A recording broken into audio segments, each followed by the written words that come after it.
I'll give you a parenting example. One time when we were in Boston, this was in the 90s, Tammy and I were the youngest parents with the oldest children of anyone we knew in Boston. Intellectual crowd, say. We had a couple over once and they had a 2-year-old. They spent the entire time with us chasing their 2-year-old around because they'd never laid down any rules, any boundaries. In their attempt to be laissez-faire, not to impede the creative development of their wonderful child, and children are wonderful, they let him do anything. Well, the consequence of that was that they hovered over him like helicopters 100% of the time. So they turned into tyrants, monitoring his every action because he didn't know some very simple rules. Now, when my son, I remember particularly when he was about 9 months old, he started crawling. I taught him what no meant, and it was easy. So, and this is something to know. It's real easy. You can do this in 2 weeks, and then the problem is solved. When he would make a beeline for something, pull a tablecloth off a table and bonk himself on the head with whatever was on the top, or to tear books out of a shelf, or to get into the plants. So he'd make a beeline for it. And if he was going somewhere that I didn't want him to go, I'd just grab his leg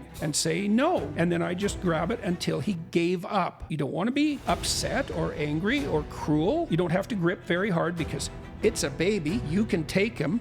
So you just stop him and you say, no, no, no. And then he'll give up and cry because the cry signifies the obstacle that destroys the frame. So now there's a little trip to the desert. That's the crying. And then as soon as he cries and gives up, you let him go. Okay. If you do that for a week, then all you have to do is say no, and he'll stop and cry. And then after 2 weeks, he won't even cry. He'll just stop. And then after 3 weeks, he just won't do those things. And it's so cool to watch children generalize, because if you teach children that there are like 5 things in the house that they can't touch, they figure out pretty much everything they can't touch because they generalize from the exemplars. Well, then you have a child, you can just ignore them. They can go out and explore because they know the basic rules. The rules are enabling principles. They're not fences or boundaries. They're not prisons. There's no game without rules. Right. Well, your kids have to know the rules.